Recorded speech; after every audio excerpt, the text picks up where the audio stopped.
Abundant, everyone. This is Professor Brown, Professor Emeritus, California State University of Long Beach, Africana Studies Department, and retired professor from Compton Community College, former city councilman for the city of Compton, former Compton College Board of Trustees for the city of Compton, and former Compton Unified School District Board of Trustees. We want to welcome all viewers, along with my co-host, Joe Hembrick, a longtime educator from Linwood Unified School District, longtime educator and administrator for the Linwood and Compton Unified School District, and first head Black coach at Linwood Unified School District for football, as well as developed the Unity Mural at Centennial High School, merging Black and brown people together from a historical perspective. Joe Henrik is a longtime historian dealing with Ma'at as well as ancient African history. We want to welcome all viewers to this program, a very important program. And I'm so happy that Brother Damien has made it to be a presenter on this program. He's very busy, and I'm honored that he took the time to come and share with us his wealth of knowledge on gentrification. And what the beautiful thing about Damien Goodmon and their organization, Crenshaw Subway Community Action Program, and he can explain the name of it. But the point is that they come up with a strategy.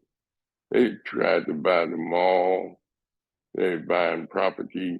I mean, it's one thing to talk about the problem. It's another thing to do something and come up with a strategy. I want to commend him for being one of the few organizations that really are dealing with solutions and working to do that. So without further delay, and he'll tell you more about himself. I know he's a board member for the community labor. Anyway, he is the BCCLA, Black Community Clergy Labor Alliance, and he's an active member in the community, long-time strategist, and has demonstrated and walked into many meetings and demand to be heard. So without further ado, I mean, he speaks truth to power, and he got a brief story to tell about all the challenges that they have went through and what's going on with gentrification. Without further delay, Damien Goodmon. Barigani Black people. And thank you, Professor Ra, for creating this space and this opportunity for us to talk more about one of the most critical issues facing us as Black people in urban America, and especially here in the Los Angeles region. I have the good pleasure of having met Professor Ra Vakalu at the African American Cultural Center under the leadership of Dr. Maulana Karenga. And shortly thereafter, after entering that space for the first time to talk about an issue that related to environmental and transportation justice, I was invited to be part of the newly formed, it's not so new anymore, but at the time, newly formed Black Community Clergy and Labor Alliance. And I've been on that steering committee for, I think, about 9 years now, which is seeking to build a Black United Front to tackle all types of issues that we are facing as Black people, Black Angelenos, Black people in the LA region. I want to just back up and talk about this journey from advocacy, organizing, and to where we are now operating a ecosystem. If there's one thing we know how to do pretty well, it's how to protest, how to make noise when we see injustice. And that's critically important. No change comes without it. I'll go even further, and especially since it was just Brother Malcolm's birthday just a few days ago, there's no such thing as a nonviolent, bloodless revolution. So at the very least, we have to make some noise if we seek to see the system that we operate in, make some changes.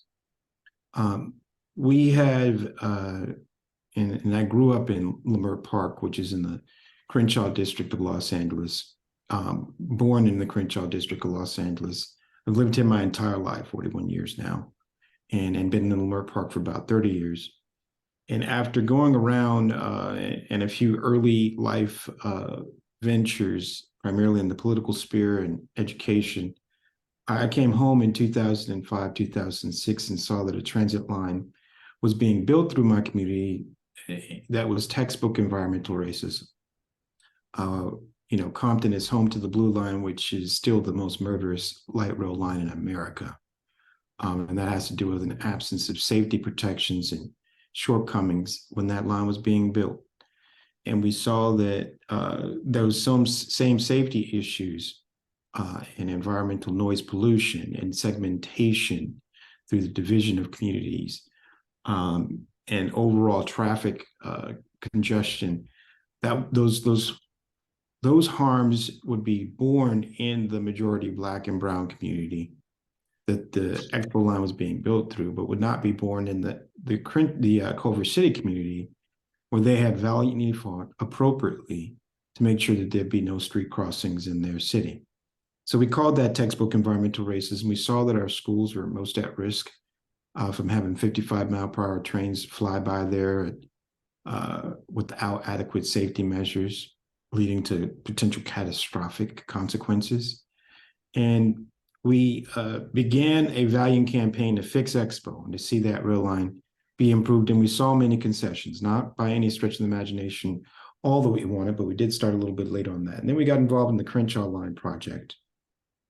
While the Exposition Corridor was primarily residential, most people, when you talk about it throughout the nation, don't know it. Everybody knows the Crenshaw Boulevard. When you say Crenshaw Boulevard in Los Angeles, you're talking about Black people. You're talking about Black community. You're talking about the heart of Black commerce, and then culture. In the case of Leimert Park Village, our Africatown, consciousness, politics, art. Once again, Metro wanted to build the project inadequately, and we said that's not right. We had three demands. The first was to make sure the rail line was not going to be built unsafely, to see that it be built underground all down Crenshaw Boulevard. And we saw major improvements there from what is now opened and what they were forced to build underground, and added a station at Leimert Park Village. There's a long history of transportation projects being built through in 4 communities of color. They didn't even want to have a station at the African American Center, and we forced them to do that. Then we saw that we wanted to make sure, and in partnership with the Los Angeles Black Worker Center, that Black people were working on the Metro project. Because I like to say the 2 hardest places to find a Black man in the city of Los Angeles is at a construction site and a hockey game. And you might see more of them at a hockey game than you will at a construction site. So if the rail line was going through a community that was over 70% Black and Brown and over 50% Black, that it needed to reflect that. We didn't get quite to that, but we got a whole lot more, got a lot better than any Metro project before. And that credit primarily goes to the Black Worker Center. And then the last kind of deals with where we are now, which is where we knew these transit lines could facilitate economic development, while the Blue Line has not necessarily done that in Compton, Watts, Willowbrook. And there are a lot of reasons for that. We wanted to make sure this was not going to be the type of development that displaced us. It wasn't going to be continuing the process of extracting wealth from us and harming us and not really benefiting us. Our statement was quite clearly to ensure that the economic development that is a product of the rail line is based on principles of local economic empowerment and comply with our standards as a community. Bad projects, quality development without displacement. And we, challenged Metro on multiple fronts and prepared for, this is in 2010, 11, 12, thought that there'd be some form of economic development, but nothing like we've seen now. In 2017, so to speak, the train had left the station. It was clear that Metro was not going to change the design of the line. And in 2018, we began to become hyper-focused on a similar land use issue, a similar matter of self-determination and the absence of community control, and that inability to make sure that the infrastructure that comes in our community is for us, yet by our standards, safe, helpful, not harmful, in the form of gentrification. Now, I'm old enough to remember, like literally, I've been in here 30 years, when the fourplex next to me was raided because it was a crack house. And that same building was sold for over $1.5 million just a couple of years ago. Things have drastically changed. And we have been intentionally involved in the Crenshaw Subway Coalition in putting together a effort to educate the people about what's taking place collectively, right? Yes, it is real when we see those who are, formerly rolled through our communities with the windows rolled up at 55 miles per hour, who are now walking their dogs and pushing their strollers. Because when they come into the community politics, I guess they just don't know anything short of being colonizers like their ancestors. They don't know how to respect the community. So we have people who question whether the lowriders on Crenshaw Boulevard should be there. We have people who talk about the drum circle, which is a spiritual drum circle that's been there for over 30 years, should quiet down. All these things that we see taking place throughout the communities, and that's real. It's real when you have community associations and block clubs and neighborhood groups that go from focusing on after school programs that our kids need so they can stay alive and off the streets to dog parks.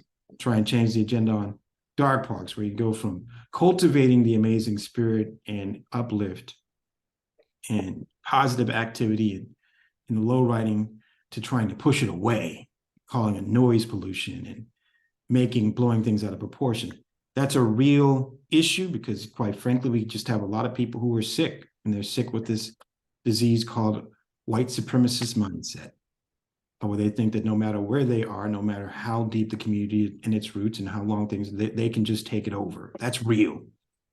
But the big and key driver in this is this combination of public sector and working at the behest of the private sector to take back communities that they had divested from a long time ago, because they know the values are lower, so they can create wealth and they can create space. In the process, they can create harm to people who have always been marginalized. This is not a small battle. We're talking about, when we think about it, the largest financial actors on the planet. Multi-trillion, I'm not misspeaking, multi-trillion-dollar private equity firms, hundreds of billion-dollar banks that are involved in this intentional cultural erasure, urban cleansing project that is taking place along almost every major coastal city in America and throughout many cities across the world. The few places where they're able to mitigate that is because property is not on the market, meaning it's not the residential property is not on the market, meaning that it is protected from these speculative investment forces, and or there are strong protections in place for tenants. The key point is that Los Angeles has a bit higher percentage as a region of Black homeowners than many other places. I mean, there are parts of Houston, like the third world, where it's like less than 15%. Here, we get up into the mid 30s to high 40s when you start talking about View Park, but primarily somewhere in the low to mid 30s. But the vast majority of Black people are susceptible, and Black businesses as well, because most Black businesses don't own their property and it's been owned by an outside owner for years, and they're at risk of having their rent. There's absolutely no rent control for them. But the vast majority of Black people are living in housing that they do not own. Over 60% in the county, over 2/3 in the city of Los Angeles. And so we are susceptible to those risks of those who come in and say, oh, Becky with the blonde hair is comfortable now walking down Crenshaw because we've over policed it. We brought in the gang injunctions. We made any time Jose and Andre are standing next to each other in the corner, we can harass them. We've done all of these broken windows and stop and frisk, either in policy or practice. We've implemented that. And so now we've made it comfortable for capital return and for Becky with the blonde hair and the dog and the stroller to walk down. And so now Big Mama's house that was only worth $200,000 and we couldn't even get a second mortgage on it to repair the roof is now worth $1.2 million. I wish I was exaggerating. That's the difference between what we've seen in the last 30 years. We went from affordable home ownership for many to completely unaffordable home ownership for nearly all Black people.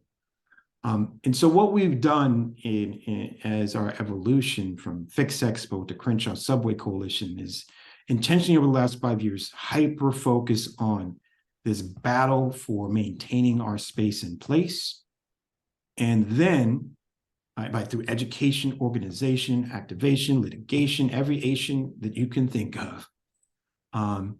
And also at the same time say that we've got to evolve and add to our element this strong advocacy arm, because we know how to do that well, and build on the community power that we have and the community connections do to put together the institutions and instruments so that we can liberate our communities by taking land off of that speculative real estate market and putting it into collective community control. And I have to underscore the point, community control. I'm not talking about Black people control, because Black people can be individuals. And one day Jay-Z is gonna give me a phone call because I put his name out there too much. I'm not talking about making Jay-Z a whole bunch of money so he can be rich and have everything under Jay-Z's control. I'm talking about the true African principle of Ujamaa, cooperative economics, collective decision-making, building on the amazing history of Nkrumah and others throughout the history of African socialist movements, of building on our natural, I say that again, our natural inclination to make decisions about community in community, right? This individualistic mindset where we all just have our plots of land and our walls, where we all operate independently. We don't care what anybody else is. That is not African, not at all. That is not indigenous. That is not South American. That is not. Think, Dr. There we go. We have to recognize that is foreign. That is as foreign to us as the white supremacist mindset that intends to be inflicted on us. That we have always been communal. We've always made decisions being concerned about how they affect the whole, not just the individual. And we need to start saying it's actually a bit crazy that we don't. It's that very individualistic white supremacist capitalist mindset that has us on track to climate catastrophe. Earth is going to be okay. It's us that is not.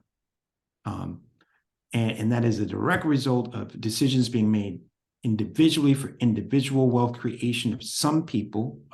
Like George Carlin said, it's a big club and we ain't in it. And for profit over people.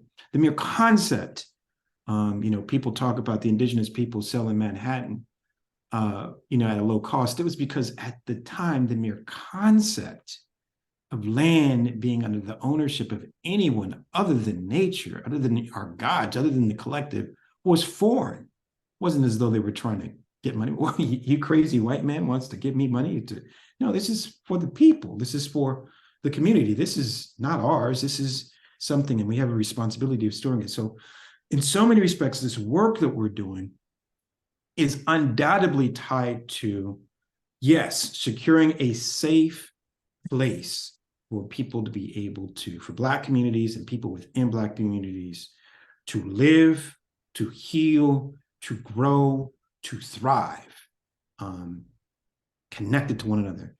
but it's also, in so many respects, Professor Rob, a intentional effort to unlearn these horrible things that we've been taught in this extractive concept that we've been infused from birth, and get to a much more healthy relationship. Now, for those who maybe 15 years ago thought, oh, this is just radical, this brother's just out there and, good, the 60s done came and went. And well, let me tell you, as the pandemic showed, that the pandemic at its peak was a dress rehearsal for the climate catastrophe that is coming. Let's be clear. The climate catastrophe that is coming will lead to mass migration, not just from people from other countries, but within America. Florida, Miami as a city will not exist. Large parts of southern Louisiana will not exist. The fires that we experience that take out entire towns within a day, that will become frequent.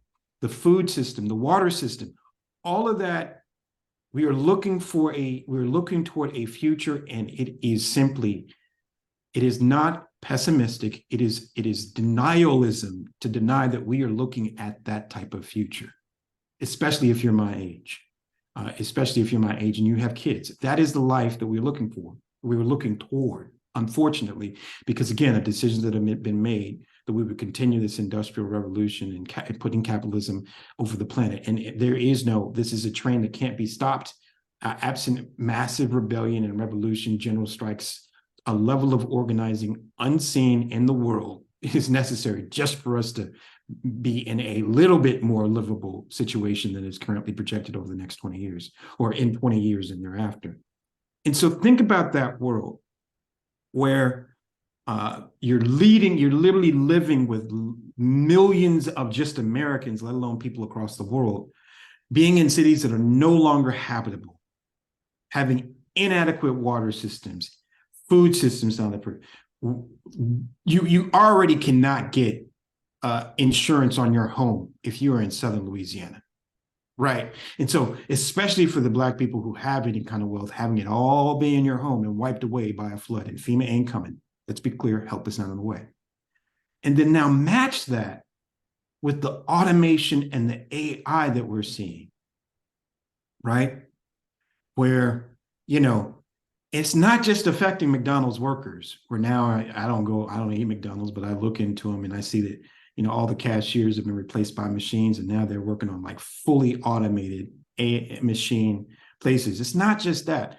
This AI and this automation can take that master's degree that you spend $150,000 on becoming an attorney and look at a contract in minutes and come out with defects within minutes that would otherwise take an attorney a day, or at least a half a day. And so you're looking at everything from grocery clerks to creative artists to doctors, entire swaths, as we are seeing the population increase, entire segments of sectors being unemployed, not being able to make anything, right? Because why would I pay $1,000 an hour for an attorney to review a contract instead of buying this system, this AI system that can do it for $250 forever, if that $250, right? So we're looking at a massive level of disruption that, again, I say the pandemic was solely a dress rehearsal to it. And so when that happens, and it's not a question of if it happens, it's happening now. The AI revolution, the automation revolution is happening now. The climate catastrophe is happening now. Entire cities, entire countries, in some respects, half of countries like Pakistan are under the water and unable to recover. The people are going to have to move. That's happening now, and it's only going to get worse. What are we going to look to? What principles are we going to be drawing from? Because I can guarantee you this individualistic system, where we don't think collectively about how we operate in a sustainable fashion, have our own food systems, have our housing be secure in price, have our business space not be susceptible to massive level of increases in rents. If we are not coming back to these communal principles, we're going to have to, like we did when Trump and that fool Trump wasn't getting checks out fast enough to people, making sure just his criminal friends on Wall Street and in corporate America got checks, but people on the street were going starving. And a lot of those checks didn't get down to the people who needed them, right? And at that basic level, right, things are going to be disrupted. And so part of this work in what we now call Liberty Ecosystem, which is this multi-organizational structure that operates or coordinates collectively, and I have the pleasure of being the architect of, is about finding ways in which we can take so much land off the market and put it into this collectively owned community structure known as a community land trust.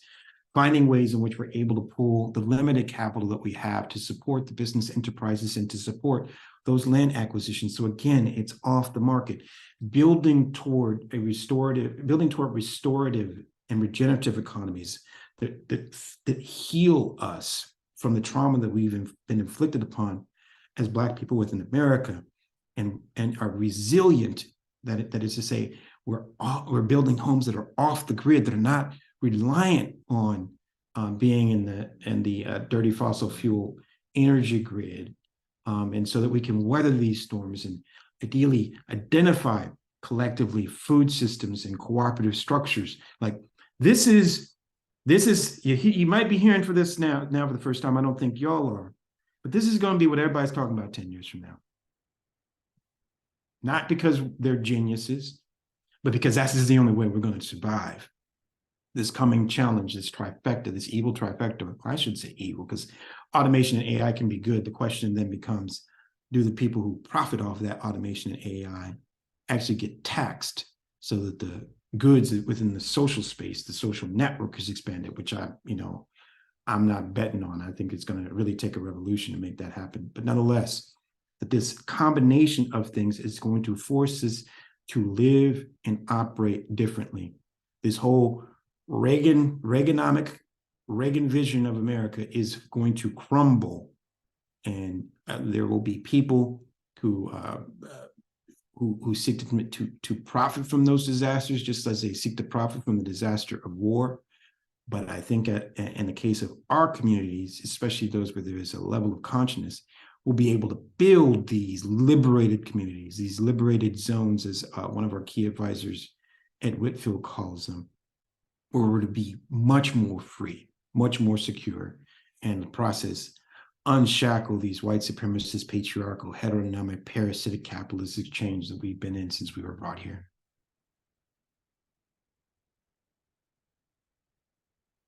That's what we're up to, Professor Ron.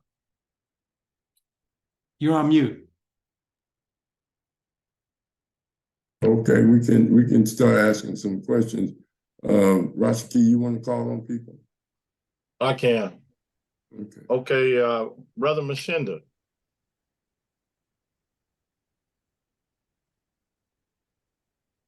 Yes, okay. Wow. Yeah.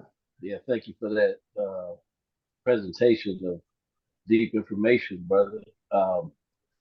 Just a lot, not only a lot to think about and a lot to prepare for. Um, I'm here in Louisiana, and just listening to, what it reminded me when I was here when Katrina, the hurricane, came through here, and how life changed immediately in terms of stores closed, everything closed, no gas stations, everything like that. People were eating MREs, those rations. And I said to myself that I wasn't going to eat any rations, but I found myself eating some rations. Of course, we were blessed that some stores started opening up slowly and things like that. But the area that I was in, you know, part of that survival, in the community where I was at, people pulled together and survived together, shared and things like that collectively, So You know, it sounds like a grim outlook in some regard, but I think your message is it's like you know, we have to offset that. We have to, you know, become conscious and understand not only what's possibly in store, but you know, to be prepared, you know, to prepare the communities to, you know, like you say, cooperate together and you know, knowing that there's an evil force out there that's been in play for a long time, and so pretty much not only salvaging what we have left, but to try to build, you know, from you know what you know where we are and as a people. So I just appreciate the presentation. I'm gonna let someone else talk. You know, it's a lot to contemplate, and you know, thank you again. Santi. All right, Sister Aziza. Well, good evening, everybody. Thank you for the presentation and enlightening me and the panel. Um, Other than that, I don't have any questions at this moment.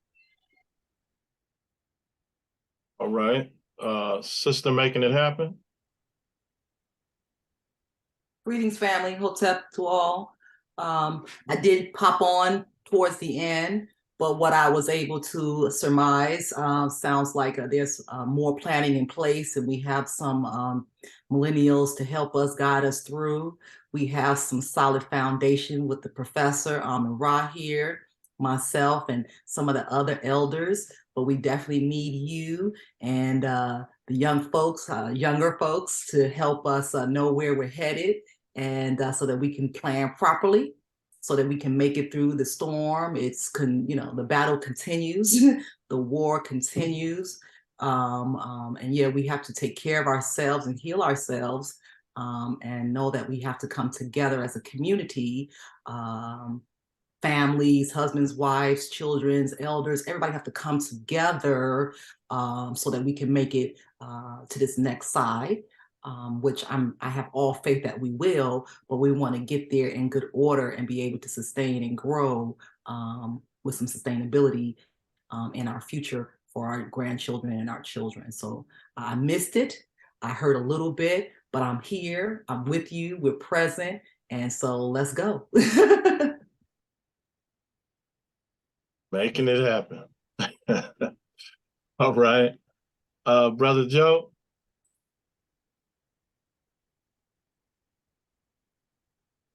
Brother Joe there.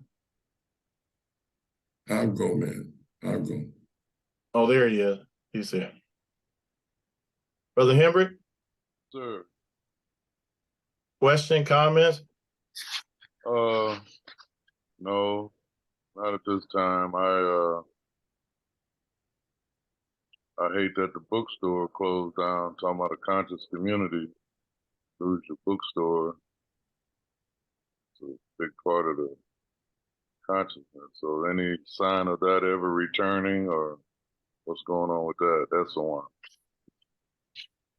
Yeah, SO1 was a critical space and place for building and creating access to knowledge for our community. And, you know, I think Brother James and his partner, whose name is lapsing right now. Tom. Yes. James and Tom ultimately just retired. You know, they did their work, and they wanted to make sure that the incredible work and brand that they had built would be honored. We did try and talk to them about maybe, well, we internally did try and see if there wasn't another book store that we could bring to the area, and those conversations are ongoing. But I don't know if it'll be in that space. There are challenges and complications with that building, to say the least. But it's never been about it being in that building. It's been about being in the community. And so, yeah, there are various entities and groups that are on that front. If they want to reach out to me, we're happy to assist or do what we can from an advisory perspective. But yeah, we need a lot of things in our community, but we also have a lot of things in the community, right? Because it wasn't just SO1, it was also Dowell down the street when he passed at the corner of 48th and Crenshaw. And there are some others that are operating kind of quietly, in part because they don't want to get gentrified, or they don't want to be a source of gentrification. A Revolutionary Bookstore, which is in Jefferson Park, but we do need something a little bit more local. You can't get over what a good bookstore, a good convening place can do for building community.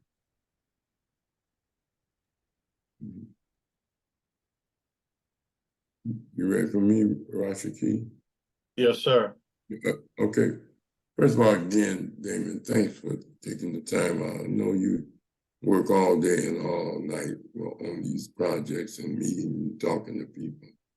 And your work is paying off. Believe me, it's admired by BCCLA and everybody in the Leimert Park area and all the efforts your organizations and your people have put together as an example. When you say about the consciousness of AI and climate change, do you see the masses being aware of the coming of those things?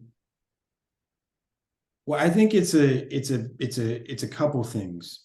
The first is AI is literally evolving now, practically on a bi-weekly basis. Every 2 weeks, there's another major development, to the point that people are now, I think even the White House has called some of the leading folks that are in control of that space to consider creating some guardrails and putting some pauses on some things, because it is got the potential in the wrong hands. And I'd argue that some of these criminals in tech, or I shouldn't say it that way, I should say some of these people in tech are doing things that otherwise would be considered criminal if they were in another industry. It might already be in the wrong hands. So I think in general, we're still catching up. I personally spend a lot of time paying attention to it, just for efficiency in operations, but also to get a better understanding and educate myself about how this is going to change the economy, how people are going to use it, to adapt, to expand their service providing, and improve what they're doing, and how those who are typically not skilled in this space will be affected, to ensure that they're collectively being considered as we talk about this evolution. And so regardless as to whether it's what type of AI is or what type of automation, what I really emphasize with people, or I want to emphasize and underscore, is that there have been multiple technological revolutions, right? The number of people it takes to build a car today is very different than the number of people it took to build a car 30 years ago, which is very different from the number of people built a car 60 years ago, right? It didn't lead to an end to an entire industry. This is a little bit more disruptive because it's across the board. This is like almost to the level of, the development of free trade, where entire factories ended up being pulled from our communities and put into other areas there where people could be exploited, and then sold to us, right? That level of disruption, only on a much bigger scale, and not just affecting blue collar jobs, really affecting everything, no collar, blue collar, white collar. That is how disruptive this technology is. And it's like, I'm not telling people to resist it. I'm telling people to prepare for it, right? It's a reality, much as climate catastrophe is a reality. While I would love, and I actually sometimes often think every activist just needs to stop and shut down capitalism, because that is the only way we will respond to climate catastrophe. This is a train that cannot be moved. We are a consumer society. It is not saying that we are building a single new car today of any type. We should be talking, much as they do in Cuba, right, about how we're able to alter, if there is still to be a vehicle, each internal combustion engine into something that can run off of electricity, and talking about our infrastructure and grid as being completely electric, right? That's if we cared, right? But the fact that we're still building new cars, let alone building new cars with an internal combustion engine, just tells you how far off we are. People are not going to make the change, and it's not going to hit them until the floodwaters hit you, like Katrina, where you can't work and you're unemployed and you're sick and you can't go out, like the pandemic, right? These are real realities coming, and sadly, unlike the pandemic, which was nature made, you can't argue that Katrina was nature made because they knew the levees were poorly solidified, but you can somewhat put that on nature. But the pandemic, we had a very human we had a very human response, and things that we said had always been said were impossible for years suddenly became possible. You can't just give people money. Yes, you can. You can't just create universal unemployment and allow people to actually get enough money in food stamps so they can feed themselves. Yes, you can. Right. And so I worry about that reality and making sure people are aware of what it means as to the direction we're going. Yes, they need to be on the street. They need to be part of the revolution. And the only solution is revolution. Yeah, I understand that. But it seems as if a lot of the masses are unaware 100%. of the future you're projecting. I don't see schools, colleges developing curriculums around climate change or classes around climate change and or around AI, the positives and negatives. And I don't see churches talking about it, that they're trying to be gods or anything. They can tie it into their sermons and things of this nature. So there's not really a movement of consciousness of that to come. But the next question is, when you're dealing with a liberated zone, what does that mean? It's a place where people can, especially those that are marginalized, can live, grow, thrive, and breathe simply free of those parasitic influences, the exploitation. It is housing that you can afford. It is having all that you need to be able to have the basic necessities of life. Make sure you have a decent paying job, right? And that's often done not by being in an industry that is extractive, where the boss makes all the money and maybe kicks some down to the workers, but where workers ideally collectively own the enterprise or collectively benefit from the profits developed by the enterprise and have, if not union level benefits, something on the way towards that. It's a space where, you can't forget the education element, but where people are being taught and educated, and the incredible creative energy with them is being cultivated, right? It's just, it's so foreign for some people to do that often one of the amazing learning tactics I was taught was for people to close their eyes and imagine what a liberated community would be, and to articulate that. Okay. We're so used to having this foot on our neck. That just simply breathing is considered good. But I want people to understand and start imagining and believing what would be possible if we were able to stand and breathe healthy air and have all that we needed. And how do we get there?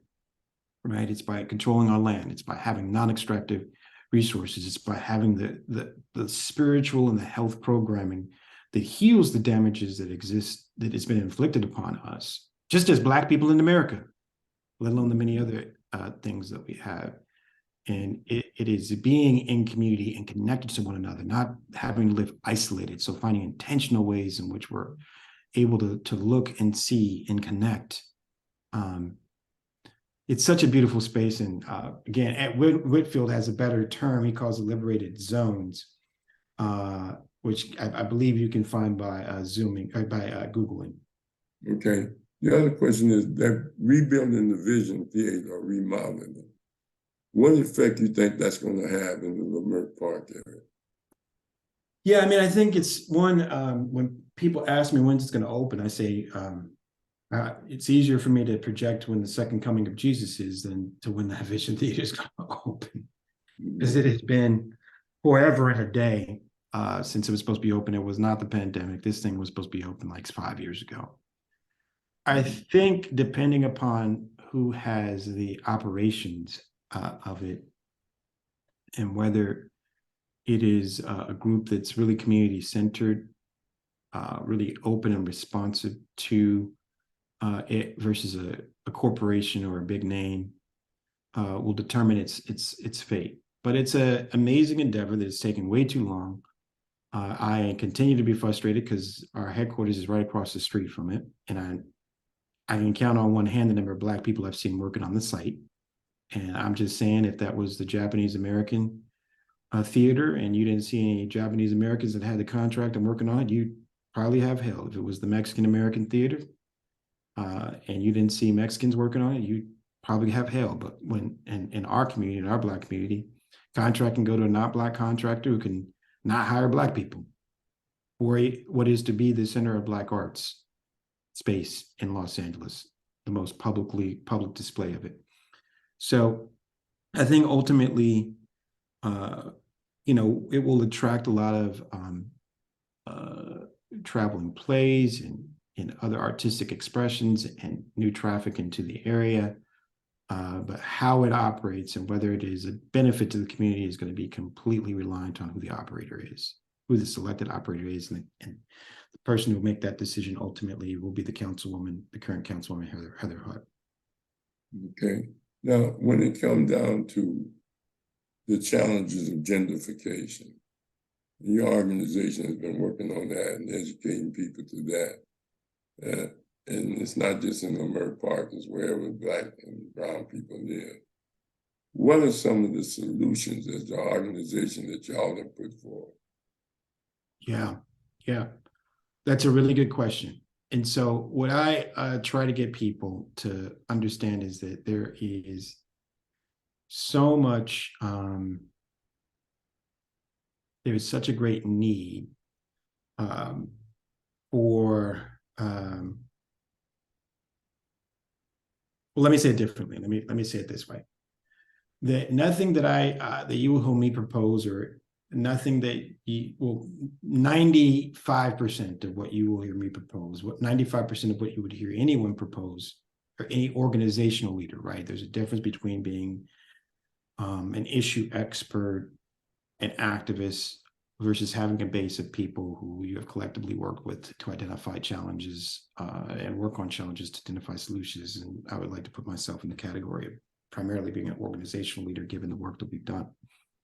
There's nothing that an organizational leader or organization will articulate that has not already been articulated to our elected officials, including Black. And I got to say, Black is, we have more, 9 out of 10 Black elected officials are descriptively Black and not authentically Black. You know what I'm talking about, Professor Ron. Yeah. Right.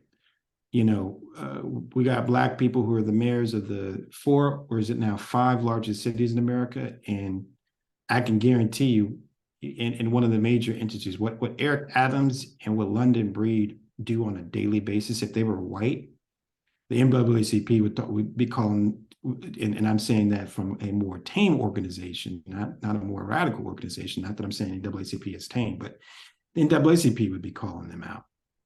But because they're descriptively Black, they get to do things that are harmful to Black people on a daily basis. But, one's a cop and the other came in being paid for by big tech. So what do you expect?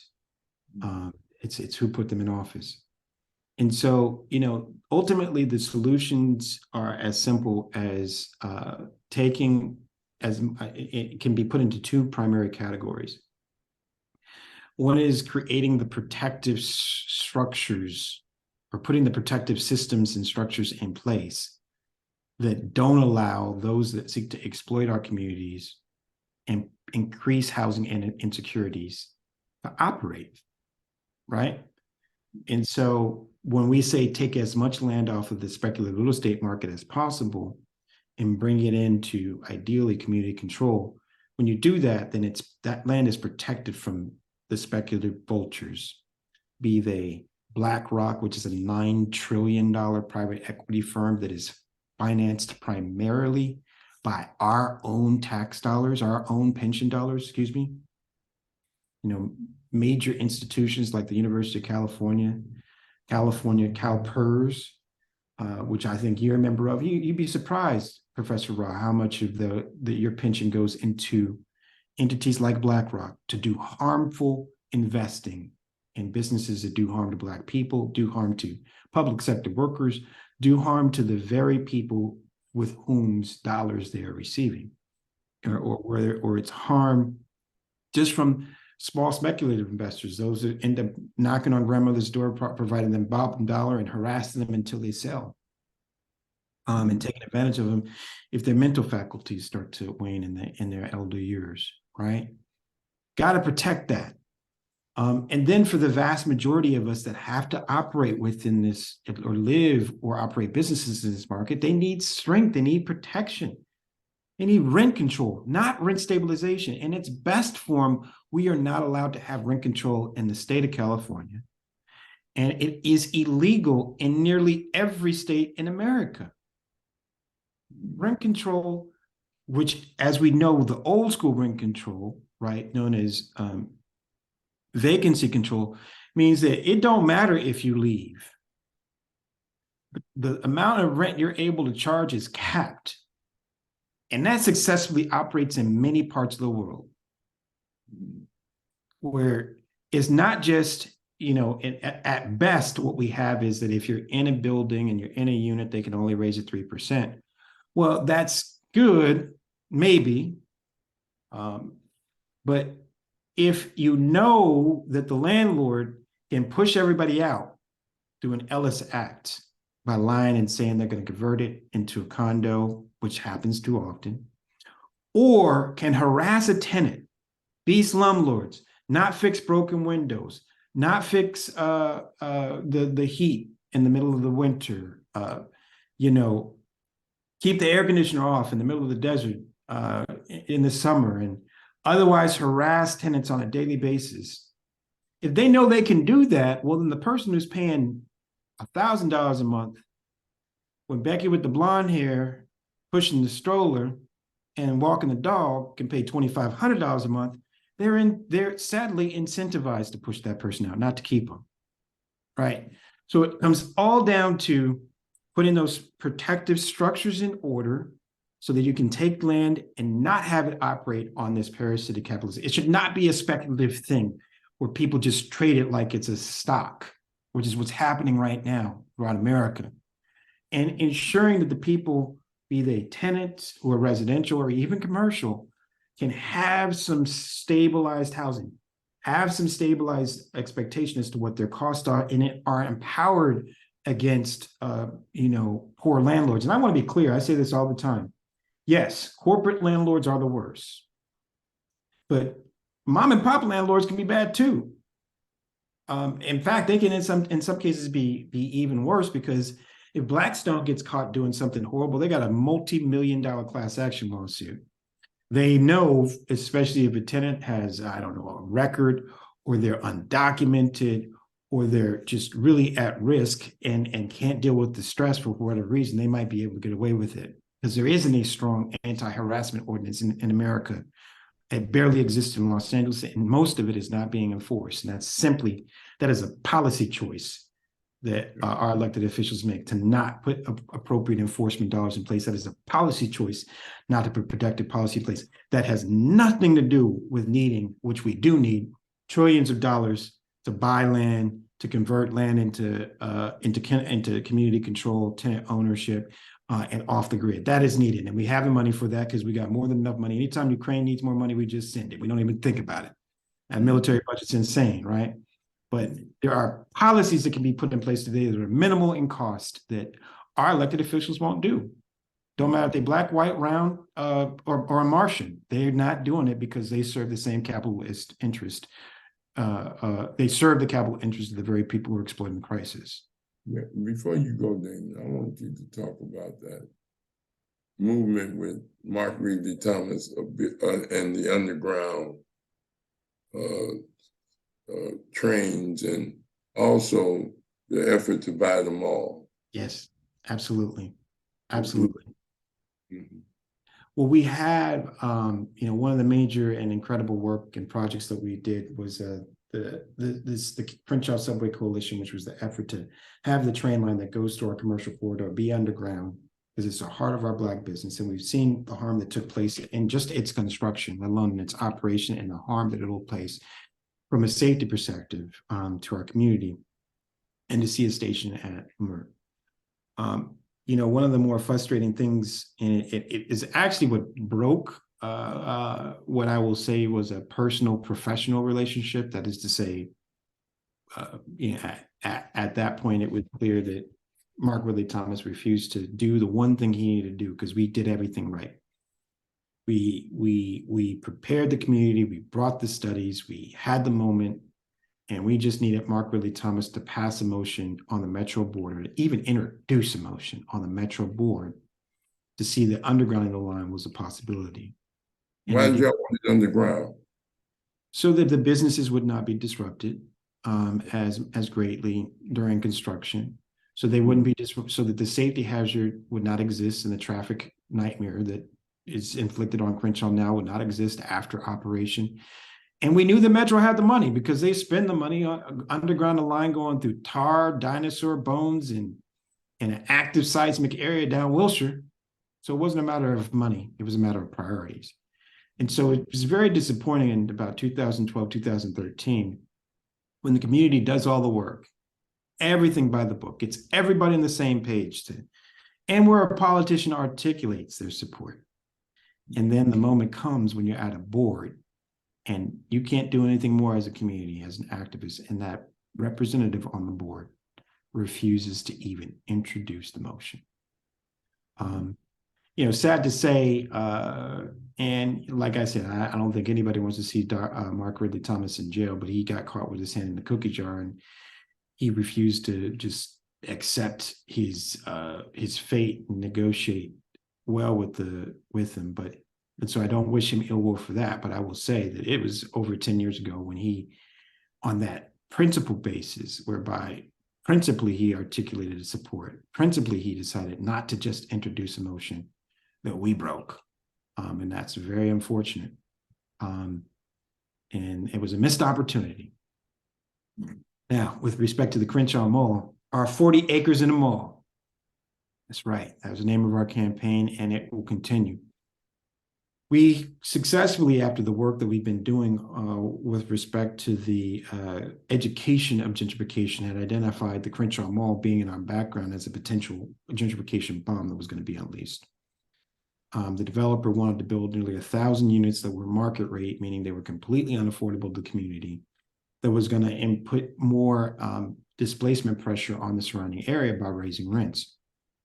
Well, in the later part of 2019, early part of 2020, we became aware that the ball was being sold, and then it was going to be sold in May of 2000, or the end of April of 2020. It was to be sold to one of the worst developers in America, who literally were the closest development partners of Donald Trump, operating in Los Angeles. They're the reason why West Adams has been completely transformed. And you can see it. CIM Group.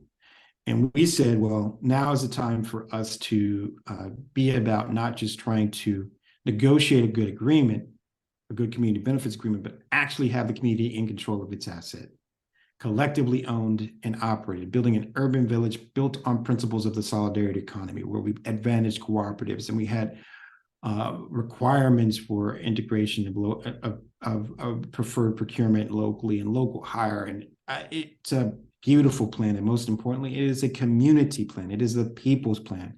It wasn't us saying this is what it must be. It was us asking the community over and over again, what do you want to see? And as a nature of just the credibility we had and the work we've been doing for, at that point, decades, It was a project that was in scale enough to capture the imagination of the nation. And so we engaged and successfully secured the largest amount of resources for a community-owned real estate project in American history, which permitted us to make a fully funded offer of $125 million by our mall, and even start to buy the Macy's as well. And wouldn't you know, because we are Black in America, that they refused to accept our offer, which had more money and better terms and was community supported. They instead gave it to a bankrupt individual who was of another complex and persuasion, who was clearly a conservative, and I need not dive into, because this is being recorded as to what he really said and did in our meetings with him as we spoke to him. And that deal was facilitated by Deutsche Bank, subsidiary DWS, one of the most corrupt banks on the planet, if not the most corrupt bank on the planet. And that just tells you how this long history of denying Black opportunity, let alone Black wealth development opportunity, being in control of spaces that we occupy, is so ingrained into this real estate system, so ingrained into this American system that we operate within. Because we played by the rules, and then we realized the rules didn't apply to us. There were other rules that were unstated that didn't apply to us, that included, no. We're going to continue exploiting your community. We're going to continue extracting from your community. We are not going to allow you all to be in control of this. We don't care how much money you have or how better your terms are. That was heavy. I remember that struggle so bad, and the efforts that y'all put forth, and they still gave it to the guy. And what is he going to do with it? Well, he's going to sit on it and try and sell it. But I want to be clear, we're not done. We're implementing a tactic where we're going to wait him out, put pressure on him, and force him to sell the community, make it clear that no one but the community can own them all. So the struggle continues. The struggle continues. Appreciate that. All right, Rashiki, you have any questions? Yeah, I just have a few things to say. Appreciate all that you bring to the table, Brother Goodman. It's extraordinary information and extraordinary efforts that the work that you're doing is amazing. And we definitely, as a community education network, support you 100%. And hopefully you could tell us what we could do to add to what you're doing. I just want to say this: when we had the pandemic, and it's piggybacking off of what you were talking about, they didn't allow us to do things. The only thing they allowed us to do is things that were essential. And when that was said, I immediately thought about this: why are we not doing essential things anyway? Exactly. You know, it's ridiculous. And it ties into the value system. Yes. That you were mentioning. You didn't call it that, but it's the same thing. It's like, what do we value? And we have to change the value system. And like you were saying, we're going to be forced to at one point. And so my thing is, if money is the value, people are devalued. So what you're doing is excellent, and I'm just elated that we have brilliant people like you around to spearhead things like that. So, like I said, whatever contribution we can make in whatever way we can make it, it's a must that we do. So I appreciate everything that you're doing, brother. Really do. And this is the last question. They're building so many apartments up and down Crenshaw. Yeah. You know, I mean, I don't know how they qualify with no parking space. Yeah. But they're building them sky high. If people ever just go down Crenshaw, they can see it. Who's doing it? And what is going on? I mean, because, you know, like they're moving skyscrapers more south and into our community. Go ahead, Dan. And then we're going to close out. So most of it are outside speculators and investors who are building not for us. They're building it for somebody else. Mm-hmm. Some of it is affordable housing. And we're privileged that as part of our work within the Liberty ecosystem that we were able to get the site in partnership with an experienced community development corporation at 43rd Place in Crenshaw Boulevard that had formerly been the home of Total Experience, that incredible nightclub. And so we are able to, in partnership, build in a fully affordable project that will be on community controlled land and have ground floor community serving retail space. And that's the exception, though. That's not the rule. And even that project and process is very time consuming and challenging. But the vast majority of what you're seeing go up right now, including the new buildings, are not built for us. They're not built for families. They're not built to be affordable. And if there is any affordability, it's like 100 units and 11 of them are affordable. And that's even questionable. So that's part of our effort to be both about making sure that the land opportunities that exist are brought into community hands and are being built for the community. And it's part of our effort to ensure that, even on the land that is not ours, that it's our community. We have a right to demand that housing should be affordable to the people in the community, regardless of whether the community is building it or not. Last of which I'll say, which is just the most, heartbreaking, is that, two of the parcels that are being built on right now, the site of the old West Angeles Church of God Church, not the cathedral that's brand new right by the train line, but the old space. And they sold it to developers who were building creative office space that is not for us, have a history of engaging in discriminatory practices, and housing that is not affordable to us. Did the people go to church to put the money in the building fund so that their hard-earned labor, their commitment to the ministry could be given away to money so outside speculators could cause more harm on the very community they live in? We got to talk to our churches. And while some do get in a situation that is just very difficult and impossible to navigate out of, some have a little bit more privilege and ability. And so if you had the ability to put up a cathedral, largest project on Crenshaw Boulevard built in a long time, you had an ability to sell that property to an affordable housing developer who was going to build housing that your parishioners could afford. You didn't have to give it to CIM Group. So we need to talk more about that and make people aware of that, because these parasites, they're knocking on the church doors just as they're knocking on grandmama's doors. All right. Hey, Rashaki, first of all, Damien, we want to thank you, Damien, for being here. I know you got to get some rest, brother. And we, I'll see you at BCCLA. I'll be coming down there to Crenshaw programs at Numeri Park. But we would really want to thank you and your organization effort to, first of all, educate people, mobilize people, organize people, and then confront, as we are taught through Kawhi, those that I've seen your confrontations with Mark Regney, with others, and y'all have done an amazing job to continue the struggle for the many years you've been doing it. See, people be thinking we ain't doing nothing.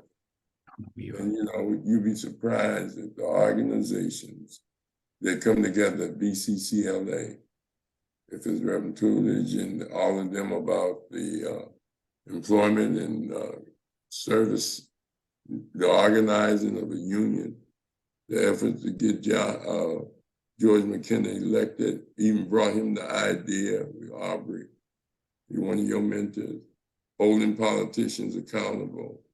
I mean, that Black United Front is there. They call it BCCLA, but it's a Black United Front.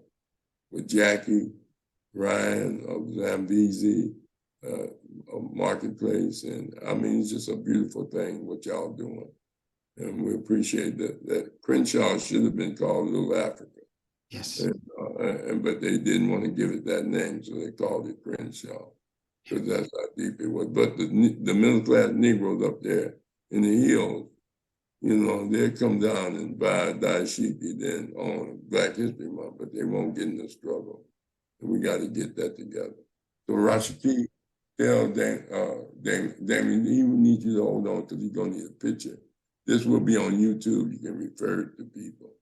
And then Rashiki, would you tell us what's coming on next week? Yeah, I had one more question, Brother Damon. That property over there, Nipsey Hussle, did he own that property? Do you know of that?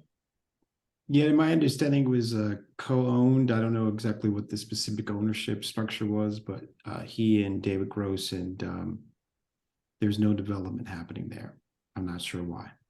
Okay, and then were you ever affiliated with him in any kind of way? No, not really. There have been many efforts, and there are many people who were working with both of us. Neither David Gross nor Nipsey Hussle. And I will say that, you know, there are, and you might consider Nipsey one of the very few generally conscious Black artists that were pushing or I should say talking about ownership. But I do want to differentiate that there are different understandings of what that means and different practices, what that is, to make people understand what we're talking about. I don't own, and I am legally prohibited from profiting from any of our real estate endeavors. They're in a nonprofit. They're owned by the community through a community land trust where people can become members. We're putting together a structure where people can collectively invest, but not invest, you know, where one puts in $500,000 and the other puts in $1,000, and the person who puts in $500,000 has 500 times the number of votes, or 500 times the votes. That's not collective engagement. That's not collective economics. Sometimes you have to put those structures together to make a deal happen, but that's not the goal. The goal is for us to collectively steward our land, to move forward, not the vision of one individual, but the vision of the community. And that takes a lot of work. It is exhausting. And you have to be rooted. You have to not just have the right mentality and the right ideal, you have to put it in practice. And it is, as I said, very time consuming. And so that's how the work of Liberty Community Land Trust and the Liberty ecosystem, building on decades of work and the struggle, going back to Fix Expo, including Crenshaw Subway Coalition, that's how it's unique and how it's different. And, you know, so allow me to be the one that advocates that, you know, while it is always good and great and wonderful if you can find a affluent Black or relatively conscious Black person who can do a project by themselves, that's not what I think leads to liberated communities. Not people doing for communities, people doing with community. And that's what we're doing. We're doing with community. Appreciate it. Okay, so let me share the screen and let everybody know what's going on Wednesday. So we got Brother Kwabena Siddiqui, Ujaga Rasuli, and the topic is Ja Morant and killer rap music. And anybody interested in joining that show could join right here on the homepage of Community Education Network. It's an open public forum to come on our podcast. All right, Professor Ra. I'll call you tomorrow. I'm trying to get Brother Ayatollah they've been going around the country meeting with gang members and community members about, different projects to stop violence. And he'll let me know tomorrow if he can be there on the 26th. I think it is. That's a Monday. 26th today. You talking about next Monday? Yeah. Next Monday today is the 26th to 29th. Oh, that's African Liberation Day, if I'm not mistaken. Okay, well, all right, well, that's fine. We'll take whatever. I think we're tuned into African Liberation Day with the Culture Center because they have a bunch of solidarity statements and unity perspectives about African Liberation Day that was started. They give you the history and everything. So I'll talk to you about it, Rashidi, sharing our screen with you. Okay, good. All right, so each one teach one. Conscious Corner. Everybody have a good evening.